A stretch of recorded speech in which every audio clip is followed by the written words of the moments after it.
I was thinking about this last night, but genuinely, what is the end goal for young men who consume red pill content? And I'm being dead ass. It might be because I don't have a really true understanding of the point of red pill content or the reason why they're watching red pill content, but what I am gathering is that the reason why a lot of young men flock to red pill content is because they feel undesirable. They see their male peers getting into relationships. They see their female peers not wanting them. They feel like ugly. They feel insecure. They feel like they can't get any women. So they turn to red pill content in order to get said women. Then the red pill content does nothing but give them terrible advice, tells them to treat women badly, tells them to be a bad person. And then the women are saying, hey, we do not like people who consume red pill content. Be a real person, be an actual person, treat women like people. But then these young men are just being reinforced by the red pill content, treating women terribly, ending up hating women. And now they're at a point where they started watching this content in order to get women and feel better about themselves. But now they're at a place where they feel terrible about themselves and terrible about women. And then the women don't want them because they're bad people consuming red pill content. So genuinely, what is the end goal?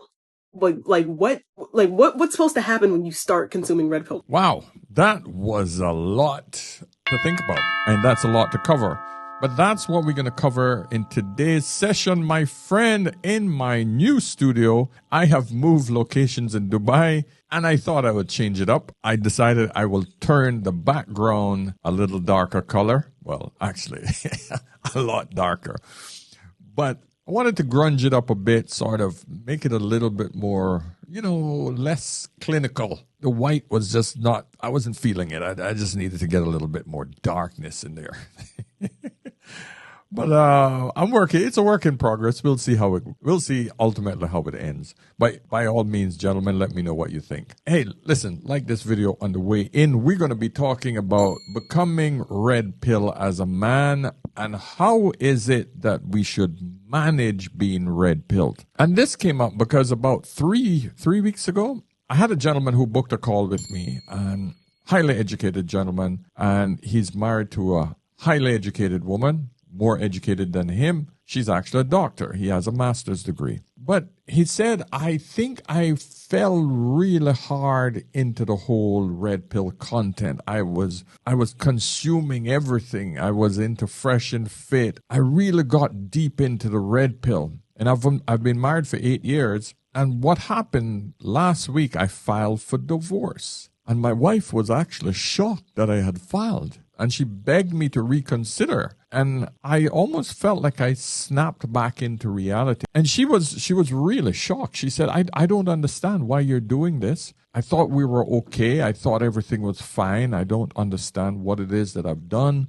Let me know, please. I'll be happy to work it out. And he said, holy shit, what have I done? And he felt that it was just the amount of red pill content that he had consumed. He felt that his wife wasn't being the woman that red pill content creators were warning him about, and he decided he was going to divorce her. And he said it was only the fact that I started watching your content and the fact that you were married, but yet you approach your relationship from a red pill perspective, but you're still happily married after 20 years. I needed to talk to you about how you were handling it. And I said, do you really understand what red pill means? And he said, well, yes, I do. Then I said, you shouldn't actually be divorcing your wife if you understood what red pill mean and you were applying it to your relationship, because it should never lead you to divorce. And he said, thank you, but he said, I did pull my divorce back, but he said, this is the reason why I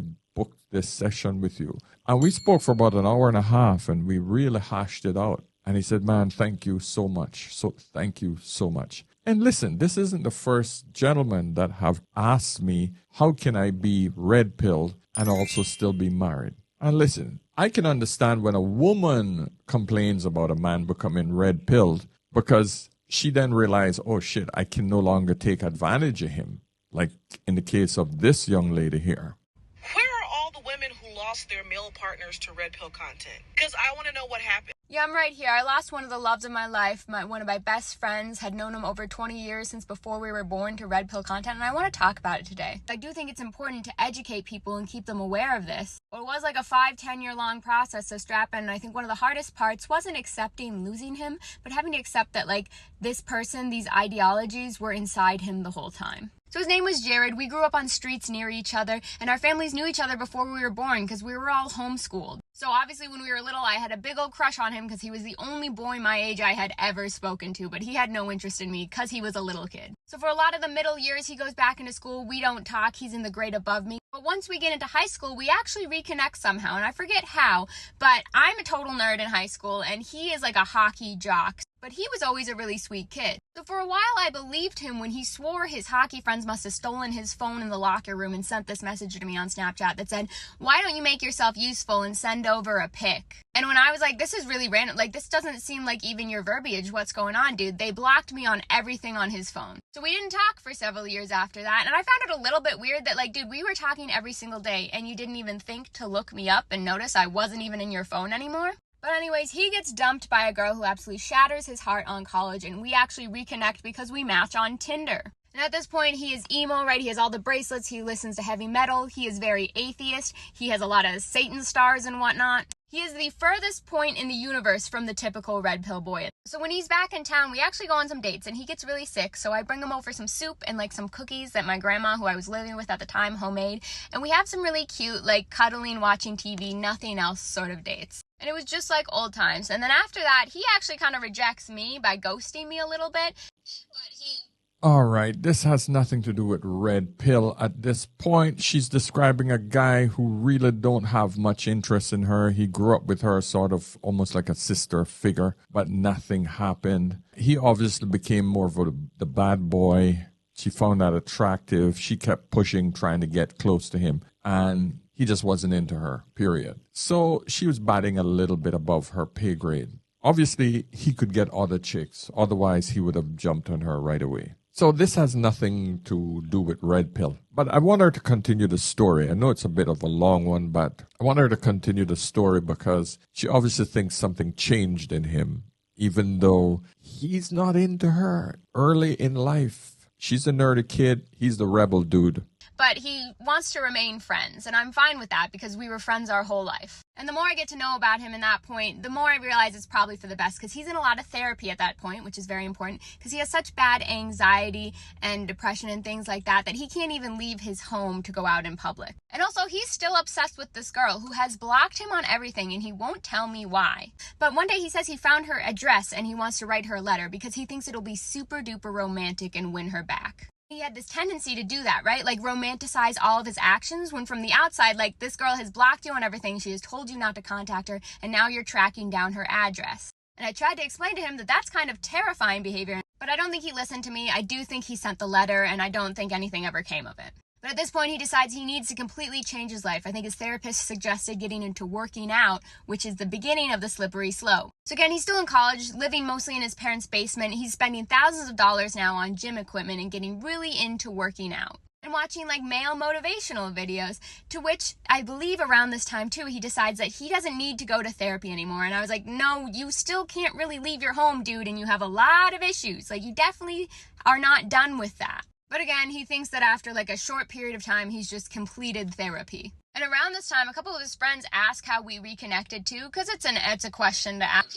Oh, she's a horrible storyteller. Bottom line is, the guy went through some shit. He went to therapy, which I think is a good idea if he has this level of anxiety. I don't know what would have brought this on. But what is obvious is that he got involved with a woman that crushed his heart, based on her story. Crushed him. And that's usually what brings most men into the realm of red pill. Most men are blue pilled. We're always taught that women are the angels, women are the most beautiful thing. Women are nice and full of spice and all of that other crap that we were told. Obviously, this girl crushed him, and usually, in order for a man to recover from that, he has to strengthen his body. Strengthen your body, your mind will follow. And more than likely, that's what happened. But enough of her story. Bottom line is, lady, is that this guy just wasn't into you. Whether he found red pill or not, or whether it was red pill, the reality of it is he wasn't into you from day one. The red pill tells you how to get the girl, but not how to keep her. They'll say things like, in order to get a girl, you need to be 6 feet tall, make 6 figures, and have a six-pack. No, red pill don't tell you how to get the girl. Red pill simply tells you about female nature. That's it. What you're talking about is pick-up techniques, picking up pickup artist techniques, how to get the girl, that is different from what Red Pill is. So right off the bat, you're wrong. Red Pill simply teaches you about female nature, what she desires from a biological perspective, a psychological perspective, and a social perspective. That's it. It's just understanding female nature. That's the only thing you should get from Red Pill. After that, it's about pickup techniques. Saying that a woman only wants a guy over 6 feet, that's just understanding that, hey, most women want men over 6 feet. Every single video that you see will a woman who's saying, oh, I want a guy over 6 feet. In every single culture, women want tall men. But that has nothing to do with Red Pill. Whether you're Red Pill or Blue Pill, the desires are the same from women. Just that you have to understand that that's female's desire, natural desire. That's part of her biology. Does it make sense? No. Because all men over 6 feet doesn't mean that they're guaranteed to protect her. However, the chances of her having a tall child increases by 50% because the child might adopt his genes. Let's hear what else he has to say about Red Pill. They'll talk about setting up your life so you can become a high-value man. Yeah, women want a high-value man. What is a high-value man? Man making over 6 figures, apparently, in today's modern environment. Every single woman you talk to on the street or in any of these podcasts, anywhere, they want a man who's making over 6 figures, over $100,000. That isn't Red Pill. That's just another part of women's desires. Red Pill tells you that that's what women naturally want. A man who can protect, height, provide lots of money, enough money that she can have a comfortable life. Because we're living in a modern society where things are expensive. And if a woman lives in a city, it's hard to live comfortable under 6 figures. Red Pill isn't responsible for that. It just gives you the knowledge. That's it. It just teaches you female desires. They discuss women being desirable so long as they're young, have beauty, and have a low body count. Which, by the way, none of these indicate how viable you guys are as partners. Listen, my friend, body count does matter. The larger the woman's body count, the chances of her being promiscuous in a long-term monogamous relationship increases exponentially. Simply because a woman who's gone through a hell of a lot of D early in life that has produced a lot of dopamine, which is the pleasure hormone, if she's gone through a lot of that over a 10, 15-year span, anywhere between the age of 15, 16, straight through until she's 30, you're pretty much looking at a woman who has had so much excitement. More than likely, one man over a long period of time will not excite her sexually anymore. Her bonding hormone, oxytocin, it no longer exists. So Red Pill warns you. That's it. It just tells you that the chances of that woman being faithful to you are slim to none. Men do not produce the same hormone. So men are different from women. I personally would hate to date a Miami Instagram model with millions of followers because we have very little in common. Finally, they'll talk about deal breakers and surefire ways to lose a woman, like crying in front of her. Yes, women don't want to see that a man who is supposed to be the protector and provider and leader in her relationship is going to be sniffling and snuffling about, I don't know how I feel, I don't understand. No, women don't want to hear that. It turns them off. Me, married for 20 years, I just don't do it in front of my wife. Yes, my wife been with me when both my parents died. Yes, I will cry over that. But even that is to a very, very bare minimum, my friend. When I hit hard times, I'll tell her, I'll explain to her, listen, man, we're feeling bad. I just don't, but I don't snivel. I don't freaking grovel. The next day, I just say, hey, you know what? I got a solution for the problem I was telling you about yesterday. This is what I'm going to do. And boom, she knows, shit, my husband got this. And usually when my wife hears that I have a problem, which is very rare, she will try to come up with solutions. And she's looking at me to either agree or disagree or to expand on it so that we both know that we're not going to stay in this dark spot for long. Simple, man. But you have to understand that women don't want to hear you sniveling and crying over shit because they will hold it against you when an argument come up. Red Pill teaches you that. Nothing wrong with that, my friend. This is all knowledge that you should know. But I have yet to hear them talk about actually cultivating and building a deep relationship with someone once you actually do get the girl. You should. I talk about it all the time. The bottom line is that once you have that knowledge and understanding how your woman works, how she really works, right? Then you can have a conversation from that perspective. Once you understand her true nature, then you can have real conversations. But when you're coming from a blue pill perspective and you have no idea how the modern woman's mind works, then you're operating on faulty information. That's all. So when I speak to my wife, I'm not talking to her from a blue pill perspective. I'll say, yeah, I know how you feel, babes, but listen, this is what we got to do. Very freaking decisive, very affirmative. What do you think? Give me your opinion. Let me know what you think. Do you think we should do this? Do you think? And if she gives an opinion that is good, I commend her on it. And if I think it's bad, I'll say, nah, I don't think we should do that. Here's a reason why I think we shouldn't do that. But I married a reasonable woman, so she will go, okay, I see what you're talking about. Or if we have a disagreement, she will say, I don't really agree, but, we got to make a decision. We'll do what you say and we'll work with it. Simple. But it's not, yes, dear, okay, sweetheart, all right, well, we'll do that. If you say so, no, that's some blue pill shit that will very quickly make that woman lose respect for you. And that is how I try to explain it to you, gentlemen. That's what red pill should teach you. You lead, and you lead by example, by good example. They don't talk about defining boundaries except for insanely insecure takes like she can't have male friends or even she can't go on girls' nights out. Then even claim stuff like the man in the relationship should be able to sleep with multiple women.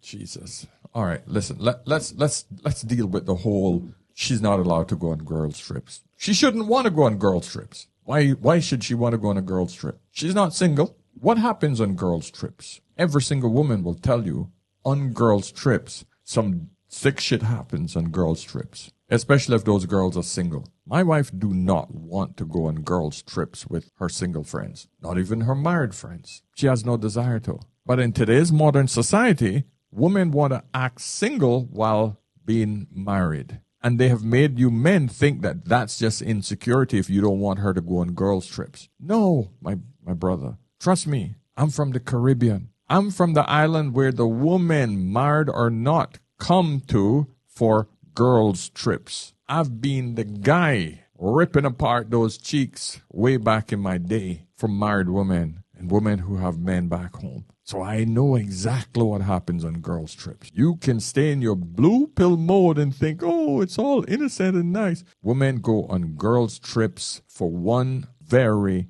simple reason. To get away from the man and to do some nasty shit. And the trip is designed to be out of sight, out of state, out of country, so that it does not come back and bite them. That's it. That's all the girls' trips are for.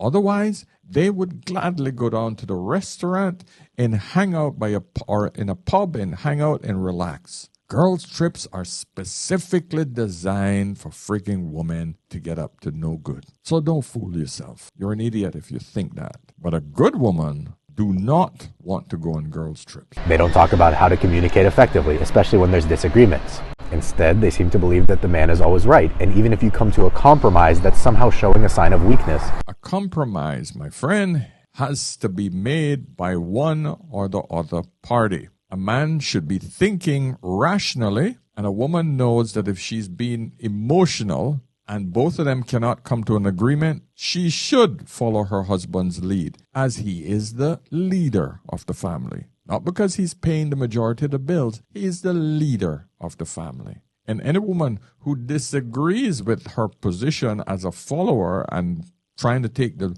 position from her husband will quickly lose respect for her husband. Red pill knowledge. If you want to be a yes, dear, okay, sweetheart, okay, we'll do that, then by all means, go right ahead. And if you like that position, by all means, stay in that position. But I can tell you, more than likely, sooner or later, your wife will be boning somebody else. They don't talk about growing together and having independent goals from one another that you can complement each other on. Instead, they talk about women as if there's some sort of accessory or prize that you get once you've made it to the top. A woman is not an accessory. She's a helpmate. She's the mother of your kids. She's a good companion. She's a lot of things, but definitely not an accessory. So any man or any red pill channel who teaches you that your woman is an accessory, And of course, it depends on the definition that you use for that word, but I wouldn't use the word accessory. You're there to build as a unit, but there can only be one captain on that ship, my friend.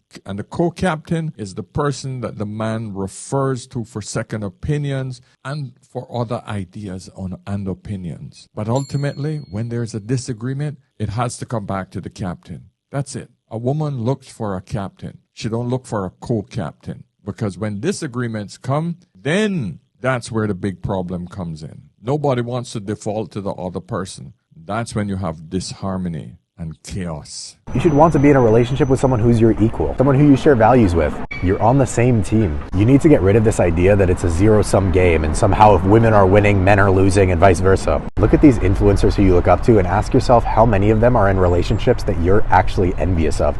Yeah, I mean, he's right there. Listen, I don't want to bring down any other influences. That's not the point. But just like I would have a hard time taking advice from a bum on the street or a poor man about finances, I would have a hard time taking advice on relationships from a man or woman who's failed in all of their relationships and have never rebounded from any of them. I've failed twice. Okay, I've been through 2 failed marriages. And listen, I might have legitimate reasons why both of them failed, but it's irrelevant. The point is, it took me a while to get it right. And I've been with the same woman now for 22 years. And I can tell you it's not easy. The ups and downs are mind-blowing. But one thing I know, I'm here for life. And she's made that same vow, and we just don't talk about the D word, what we call the divorce. We never talk about it. It's just that we get through whatever disagreements we have. Because she's also a strong woman. But she realizes, all right, at the end of the day, she understands the rules of this game. Guys, please like this video.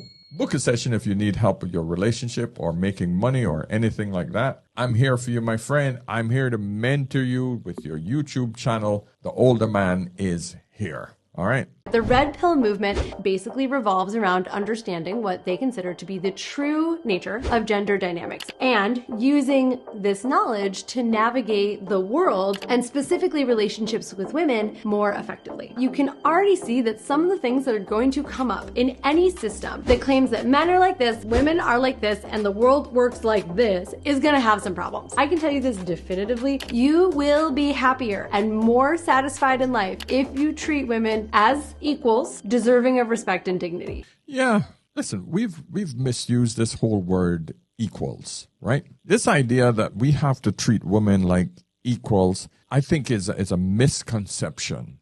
Equals to what? We're equal as human beings. That's about it. But she's not my equal when it comes to strength. She's not my equal when it comes to logic. She's not my equal when it comes to my knowledge on life, on finances. So I can't treat her like an equal if she's not my equal in these things. I treat her as a co-pilot. I treat her like a partner in life. She has her strengths as a mother. I have my strengths as a father. We're biologically different. We're emotionally different. I cannot put equality on those things. I don't care what society try to teach me to do. I cannot see it. It's impossible. It does not logically make sense. So I wish you all would stop using this term equal. Equal in what? Name the things I should look at her as my equal in. Because just saying equal, it's bullshit. Listen to this brother now. I'm not here to fight men. I'm here to fight for them.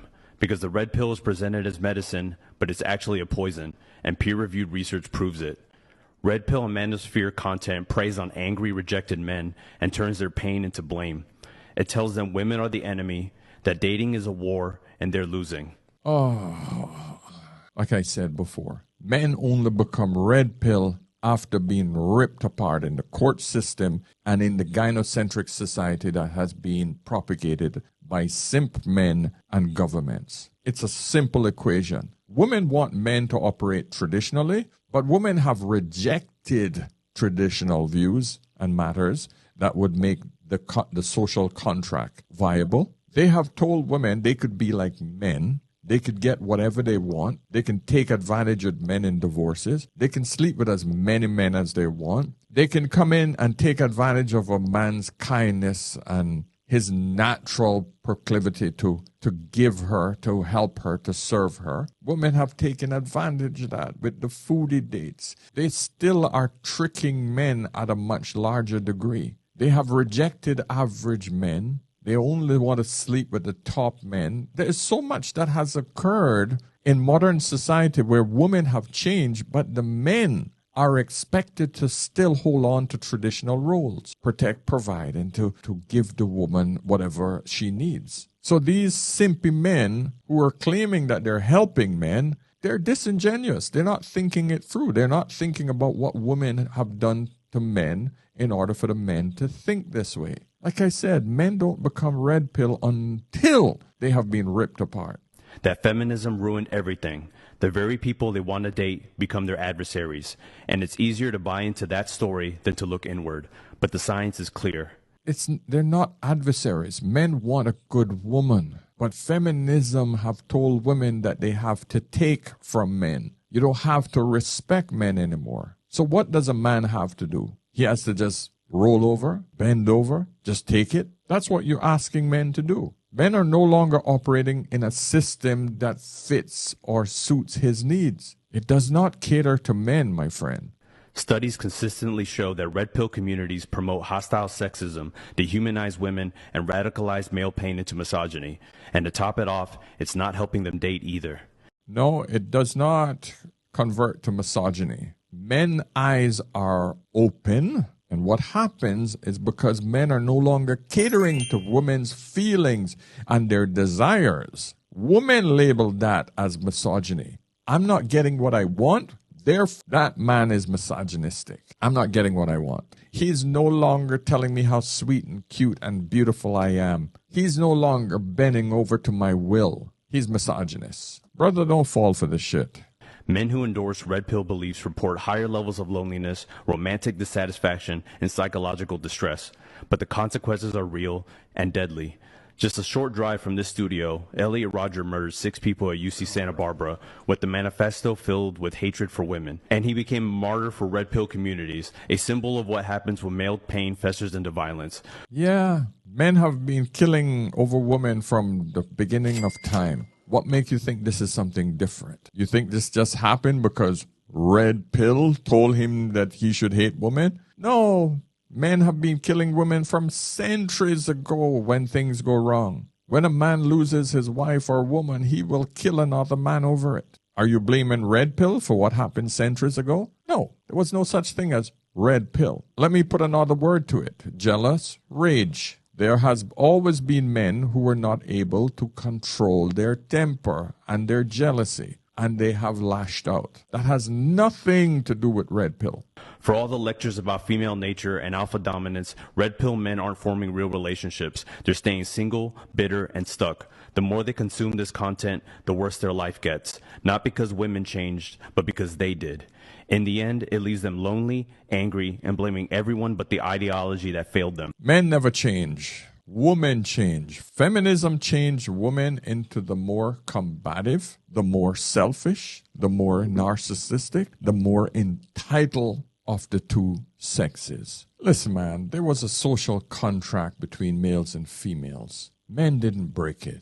Women did. Social contract was simply man meets woman. She retained her purity. She had pride in herself. She respected her family. She kept herself healthy and her demeanor happy and healthy. Happy and in order. And in turn, she brought that to a man. In turn, the man would protect and provide provisions for her and the child. That was the social contract. He had to ensure paternity. He had to also ensure that he gave her a good life, meaning she didn't have to worry about provisions. They built a home together. She made sure that the family got sustenance. She cooked for him and his kids and took care of the home. He went out and he plowed the fields, or he was in the mines, or he was in the office. Regardless of where he worked, he was the one that provided for her. And that social contract was essential for the harmony of a nuclear family. Along come feminism? No, girl, you don't have to do any of that shit. You're slaving at home. You should be out in the workplace slaving just like your husband. You should be stressing just like your husband. You don't have to have kids. You can be a boss bee just like your man, just like your man, just like man, just like man.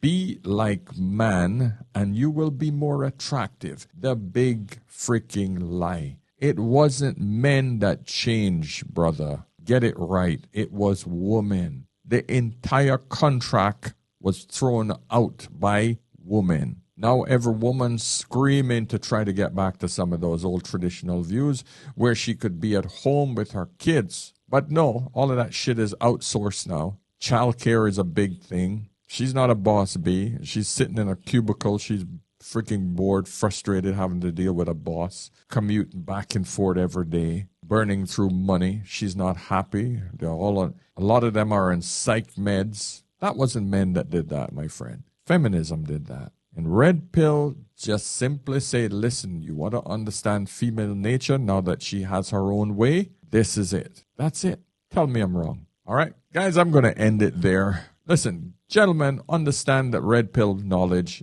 is simply that, knowledge. If you just listen to everything I just said and how to handle your relationship, knowing that you have this Red Pill knowledge, you should be okay. You should be better than okay. Because Red Pill actually benefits your wife, your girlfriend. It shows them that you're a man. It shows them that you're somebody in charge. I can assure you, my brother, women want a man who is in charge so that she can relax. Because that's what it is. The man who's in charge is the one that's working, constantly thinking about how I going to keep shit together. Wife don't have to think about that shit. She don't have to. I got it. That's don't worry about it, babes. I got it.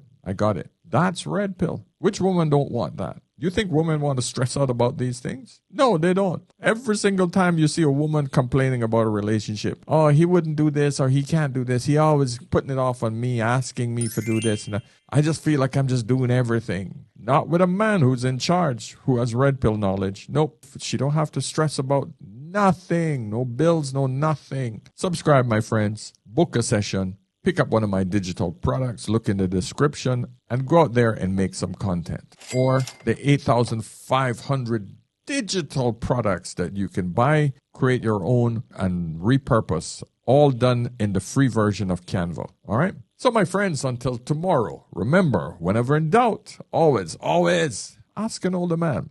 I'll see you soon. Cheers.